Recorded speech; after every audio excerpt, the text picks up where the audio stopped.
Hi dear learners and viewers, welcome back to Unique Learn English and welcome to all. This is Shafiqul Islam, lecturer, Department of English, Chennai Bangabandhu Sheikh Mujib Degree College, Brahmanbaria Sodor.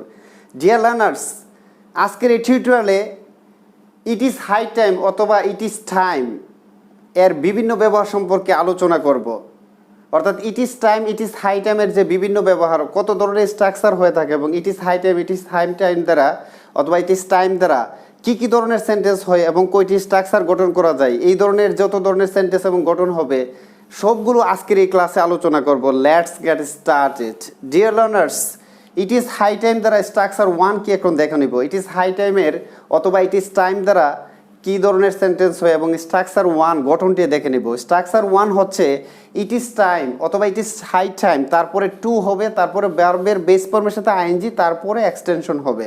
প্রথম structure গঠনটি কি দেখে নিলাম, ইট is time অথবা it is high time, তারপরে two বসবে একটি infinitive, তারপরে ভার্বের বেস ফর্ম হবে। আমরা জানি কি ইনফিনিটিভের পরে ভার্বের বেস ফর্ম হয়, তারপরে প্রয়োজন অনুসারে স্ট্রাকচার হবে। তো তার বাংলাটা কি হবে, এই স্ট্রাকচার গঠনটি কোন অর্থে আমরা ব্যবহার করব, অর্থাৎ এখন কোনো কিছু করার সময় এরূপ অর্থে এই স্ট্রাকচারটি হবে বা এই গঠনটি হবে। এখন কোনো কিছু করার সময় বা এখন কোনো কিছু করার উপযুক্ত সময়, এই অর্থে উপরোক্ত গঠনটি বা সূত্রটি আমরা ব্যবহার করব। ইট ইজ টাইম অথবা ইট ইজ হাই টাইম, তারপরে একটি টু বসবে, তারপরে ভার্বের বেস ফর্ম, তারপর ভার্বের বেস ফর্মের পরে এক্সটেনশন হবে। এই গঠনটি আমরা দেখে নিলাম। চলো কয়েকটি এক্সাম্পল দেখে নেই। প্রথম যে এক্সাম্পলটি সেটি হচ্ছে it is time to take rest. It is time to take rest অর্থাৎ এখন বিশ্রাম নেওয়ার সময় বা এখন বিশ্রাম নেওয়ার উপযুক্ত সময়। প্রথম এক্সাম্পলটি আমরা দেখে নিলাম। তারপরে আরেকটি এক্সাম্পল আমরা দেখে নেব, সেটি হচ্ছে it is time to work hard. It is time to work hard অর্থাৎ এখন পরিশ্রম করার কঠিন উপযুক্ত সময় বা এখনই পরিশ্রম করার সময়। It is time to work hard, এখনই পরিশ্রম করার সময় অথবা এখন পরিশ্রম করার উপযুক্ত সময়। দেন আরেকটি এক্সাম্পল দেখে নেব, সেটি হচ্ছে it is time to take preparation. It is time to take preparation, প্রস্তুতি নেওয়ার এখনই সময় বা প্রস্তুতি নেওয়ার এখনই উপযুক্ত সময়, অর্থাৎ বর্তমানে কোনো কিছু করার এখনই সময় বা এখনই করা উচিত, এখনই করার উপযুক্ত সময়। এই অর্থে স্ট্রাকচারটি আমরা দেখে নিলাম। অর্থাৎ it is time, it is high time, তারপরে একটি ইনফিনিটিভ টু বসবে, তারপর ভার্বের বেস ফর্ম, তারপর এক্সটেনশন হবে। It is time to take preparation, প্রস্তুতি নেওয়ার এখনই সময় অথবা প্রস্তুতি নেওয়ার উপযুক্ত এখনই সময় বা উপযুক্ত সময়। দেন আরেকটি এক্সাম্পল দেখে নেব, সেটি হচ্ছে it is time to stop corruption. It is time to stop corruption, দুর্নীতি বন্ধ করার এখনই সময়। কি দেখে নিলাম, এখন দুর্নীতি বন্ধ করার সময় অথবা এখন দুর্নীতি বন্ধ করার উপযুক্ত সময়। It is time to stop corruption, দুর্নীতি বন্ধ করার এখনই উপযুক্ত সময় অথবা এখনই দুর্নীতি বন্ধ করার সময়। তারপরে ডিয়ার আরেকটি এক্সাম্পল আমরা দেখে নেব, সেটি হচ্ছে it is time to save prayer. It is time to save prayer অর্থাৎ নামাজ পড়ার এখনই সময় অথবা নামাজ পড়ার এখনই উপযুক্ত সময়, অর্থাৎ এখনই কোনো কিছু করার সময়, এখনই কোনো কিছু করার উপযুক্ত সময়। এই অর্থে যখন এই জাতীয় কোনো ধরনের সেন্টেন্স তৈরি করব, তখন আমরা এই গঠনটি স্ট্রাকচারটি ইউজ করব, স্ট্রাকচার ওয়ান। অর্থাৎ বাক্যের শুরুতে ইন্ট্রোডাক্টরি ইট ব্যবহার করে ইট ইজ টাইম ব্যবহার করব অথবা ইট ইজ হাই টাইম, তারপরে ইনফিনিটিভ টু ব্যবহার করে ভার্বের বেস ফর্ম ব্যবহার করে, তারপরে প্রয়োজনীয় এক্সটেনশন যোগ করে। আর যে কোনো ধরনের বাক্য ডেইলি কনভারসেশনে এবং রিটেন ইংলিশে it is time, it is high time, to plus verb one plus extension ব্যবহার করে যে কোনো ধরনের বাক্য তৈরি করার ক্ষেত্রে এই গঠনটি আমরা ব্যবহার করতে পারবো। ডিয়ার লার্নার্স, তারপরে এখন স্ট্রাকচার টু দেখে নিব।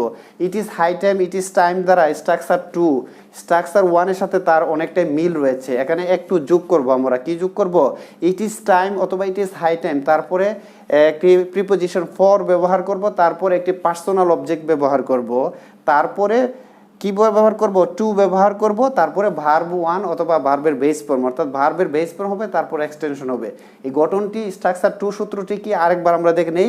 ইট ইজ টাইম অথবা ইট ইজ হাই টাইম, তারপরে ফর বসবে, তারপরে একটি পার্সোনাল অবজেক্ট বসবে, me, him, her, his, him, for them, এই জাতীয় যে কোনো পার্সোনাল অবজেক্ট ব্যবহার করব। তারপরে কি ব্যবহার করব, আমরা একটি টু ব্যবহার করব, ভার্বের বেস ফর্ম ব্যবহার করব, তারপরে এক্সটেনশন ব্যবহার করব। এই স্ট্রাকচারটি গঠনটির বাংলা কোন ক্ষেত্রে হবে, উপরেতে স্ট্রাকচার ওয়ানের সাথে স্ট্রাকচার টুর অনেকটা মিল রয়েছে, শুধু এখানে অতিরিক্ত ফর এর পরে একটি পার্সোনাল অবজেক্ট যোগ করব। কারো জন্য কোনো কিছু করার উপযুক্ত সময়, কারো জন্যে কোনো কিছু করার উপযুক্ত সময়, এরূপ অর্থে উক্ত নিয়মটি বসে। এর আগে কিন্তু ফর প্লাস পার্সোনাল অবজেক্ট ছিল না, সরাসরি ইট ইজ টাইমের পরে টু ব্যবহার ব্যবহার করে ভার্ব 1 ব্যবহার করছি ভার্বের বেস ফর্ম। আর স্ট্রাকচার 2 তে হবে কি it is time, it is high time, তারপরে একটি ফর ব্যবহার করব প্রিপোজিশন, তারপরে পার্সোনাল অবজেক্ট, তারপরে টু, তারপরে ভার্বের বেস ফর্ম, তারপরে এক্সটেনশন। তাহলে এর অর্থটা কি হবে? কারোর জন্য কোনো কিছু করার উপযুক্ত সময় বা কারোর জন্য কোনো কিছু করার এখনই উপযুক্ত সময় বা এখনই সময়, এরূপ অর্থে উক্ত স্ট্রাকচারটি গঠনটি ব্যবহার করা হয়ে থাকে এবং হয়। ডিয়ার লার্নার্স, আমরা কয়েকটি এক্সাম্পল দেখে নিই। এক্সাম্পল 1 দেখে নিব, সেটি হচ্ছে it is time for me to revenge. It is time for me to revenge, অর্থাৎ এখন আমার প্রতিশোধ নেওয়ার সময়। It is time for me to take revenge, এখন আমার প্রতিশোধ নেওয়ার সময়। দেন আরেকটি এক্সাম্পল আমরা দেখে নেব, সেটি হচ্ছে it is time for us to travel more. It is time for us to travel মোর, অর্থাৎ এখন আমাদের অধিক ভ্রমণ করার সময়, এখনই ভ্রমণ করার উপযুক্ত সময় আমাদের জন্য। এখন আমাদের অধিক ভ্রমণ করার সময় অথবা এখনই আমাদের জন্য ভ্রমণ করার উপযুক্ত সময়। It is time for us to travel more. Dear learners, তারপরে দেন আরেকটি এক্সাম্পল দেখে নেব, সেটি হচ্ছে it is time for you to get ready. It is time for you to get ready, অর্থাৎ এখন তোমার প্রস্তুতি নেওয়ার সময়। It is time for you to get ready, অর্থাৎ এখন তোমার প্রস্তুতি নেওয়ার সময়, এখনই তোমার প্রস্তুতি নেওয়ার সময়, উপযুক্ত সময়, এই অর্থে আরেকটি এক্সাম্পল আমরা দেখে নিলাম। ডিয়ার লার্নার্স, তারপরে আরেকটি এক্সাম্পল দেখে নেব, সেটি হচ্ছে it is time for you to leave the place. It is time for you to leave the place, এখন তোমার স্থানটি ত্যাগ করার সময়। এখন তোমার স্থানটি ত্যাগ করার সময় বা এখনই তোমার স্থানটি ত্যাগ করার উপযুক্ত সময়, এই অর্থে আরেকটি এক্সাম্পল দেখে নিলাম। তারপরে আরেকটি এক্সাম্পল দেখে নেব, সেটি হচ্ছে it is time for the government to stop corruption. It is time for the government to stop corruption, অর্থাৎ এখন সরকার দুর্নীতিকে বন্ধ করার সময়। এখন সরকার দুর্নীতিকে বন্ধ করার সময় অথবা এখনই দুর্নীতিকে বন্ধ করার জন্য সরকারের পদক্ষেপ নেওয়া আর উপযুক্ত সময়, এই অর্থে আমরা স্ট্রাকচার 2 দেখে নিলাম এবং বাক্য তৈরি করার যে টেকনিকটি আমরা দেখে নিলাম। আশা করি এই ধরনের বাক্য তৈরির ক্ষেত্রে আর কোনো ধরনের সমস্যা হবে না। ডিয়ার লার্নার্স, তারপরে it is time, it is high time দ্বারা স্ট্রাকচার 3 দেখে নিব। আরেকটি গঠন দেখে নিব, এটি খুবই ব্যবহার হয়ে থাকে এবং এই গঠনটি রাইট ফর্ম ভার্বের ক্ষেত্রে কিন্তু খুবই ব্যবহার হয়ে থাকে এবং আসে। এখানে যদি রুলটি না জানে অনেক শিক্ষার্থী ভুল করে থাকে। It is time, it is high time দ্বারা স্ট্রাকচার 3 দেখে নিব। স্ট্রাকচারটা কি একটু দেখে নেই। It is time, it is high time, এরপর একটি সরাসরি সাবজেক্ট বসবে, তারপরে ভার্বের ফার্স্ট ফর্ম বসবে অর্থাৎ ভার্ব 2 বসবে, তারপরে এক্সটেনশন হবে। এই স্ট্রাকচারটা কিন্তু স্ট্রাকচার 1 স্ট্রাকচার 2 এর চেয়ে একটু ভিন্ন। কি দেখে নিলাম, বাক্যের শুরুতে it is high time, it is time বসবে, তারপরে একটি সরাসরি সাবজেক্ট হবে, তারপরে যে ভার্বটি হবে, ভার্ব কিন্তু 1 হবে না, ভার্বের বেস ফর্ম হবে না, ভার্ব 2 হবে অর্থাৎ ভার্বের ফার্স্ট ফর্ম হবে। কিন্তু বাক্যের অর্থটা কি হবে, কোনো কাজ এখনই করা উচিত বা কোনো কাজ এখনই করা উচিত বা করার উপযুক্ত সময়, এরূপ অর্থে গঠনটি হয়। যদিও ভার্ব 2 হয় কিন্তু বাক্যটা কিন্তু বর্তমানের হয়ে থাকে। কি হয়ে থাকে, কোনো কাজ এখনই করা উচিত বা কোনো কাজ করার উপযুক্ত এখনই সময় বা কোনো কাজ করার এখনই উপযুক্ত সময়, এরূপ অর্থে এই গঠনটি বসে থাকে। যদিও ভার্ব 2 হয় কিন্তু বাক্যের অর্থটা কিন্তু বর্তমানেরই, কোনো কিছু করার সময় বা কোনো কিছু করার উপযুক্ত সময় বা এখনই করা উচিত, এই অর্থে বাক্যটি হয়ে থাকে। কিন্তু গঠনটি কি, it is time, it is high টাইমের পর একটি সাবজেক্ট বসবে, তারপরে ভার্বের ফর্ম 2 হবে অর্থাৎ ভার্বের ফার্স্ট ফর্ম হবে। কিন্তু বাক্যের বাংলা অর্থটা হবে বর্তমানে কোনো কিছু করার এখনই উপযুক্ত সময় বা এখনই করা উচিত, এই অর্থে যে কোনো ধরনের সেন্টেন্স তৈরি করার ক্ষেত্রে কিন্তু আমরা এই গঠনটি ব্যবহার করতে পারি। চলো কয়েকটি এক্সাম্পল দেখে নিই, তাহলে আরও আমরা ক্লিয়ারলি বুঝতে পারবো। যেমন এক্সাম্পল 1 দেখে নেব, ইট ইজ টাইম অথবা it is high time you gave up bad habits. It is time অথবা it is high time you gave up bad habits. এখানে গিভের ফার্স্ট ফর্ম হচ্ছে gave up your bad habits, অর্থাৎ তোমার খারাপ অভ্যাস ত্যাগ করার এখনই উপযুক্ত সময়।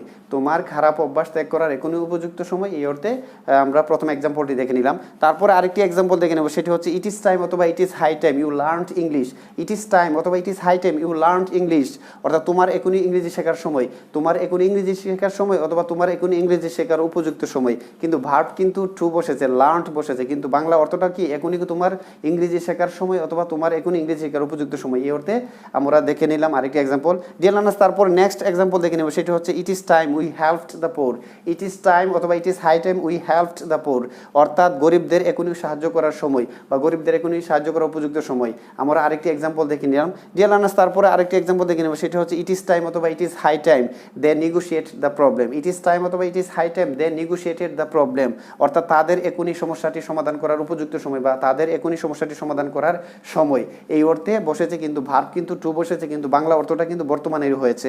ডিয়ার লার্নার্স, তারপরে নেক্সট আরেকটি এক্সাম্পল দেখে নেব, সেটি হচ্ছে ইট ইজ টাইম অথবা it is high time you thought the matter.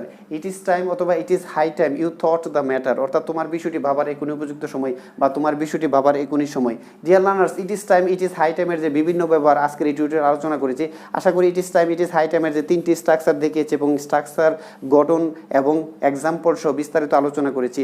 আশা করি it is high time it is time দ্বারা যে তিনটি স্ট্রাকচারের 3 ধরনের বাক্য তৈরি করার টেকনিক দেখিয়েছি এবং এইগুলো দেখে আর কারো ভুল হবে না। আশা করি আজকের এই ক্লাসটি দেখে সকলে উপকৃত হবে এবং সকলের ভালো লাগবে। যদি আমার এই ক্লাসটি ভালো লাগে সকলেই সাবস্ক্রাইব করবেন আমার চ্যানেলটি ইউনিক লার্নিং ইংলিশ। আমার চ্যানেলটি সাবস্ক্রাইব করে পাশে থাকবেন, বেল আইকনে চাপ দিয়ে অ্যাক্টিভেট করে রাখবেন। আশা করি সকলে উপকৃত হবেন। ইংরেজি শিক্ষার একটি অন্যতম চ্যানেল ইউনিক লার্নিং ইংলিশ। তো আজকের এই ক্লাসটি আমার লেখা unique method of spoken English বই থেকে করিয়েছি। আমার লেখা এই বইটি বিভিন্ন লাইব্রেরিতে পাওয়া যায়, বিশেষ করে ব্রাহ্মণবাড়িয়া জেলার বিভিন্ন লাইব্রেরিতে পাওয়া যায়। আশা করি এই বইটি যদি সংগ্রহ করেন সকলেই স্পোকেন ইংলিশে অনর্গল কথা বলার ক্ষেত্রে কনফিডেন্স লেভেল অনেক বৃদ্ধি পাবে এবং এই বইটি একজন সঙ্গী হিসেবে আপনাদেরকে সহযোগিতা করবে। তো সকলেই ভালো থাকবেন, সকলের সুস্বাস্থ্য কামনা করে আজকের মতো আমার এই ক্লাস থেকে বিদায় নিলাম। সকলকে ধন্যবাদ। আল্লাহ হাফেজ।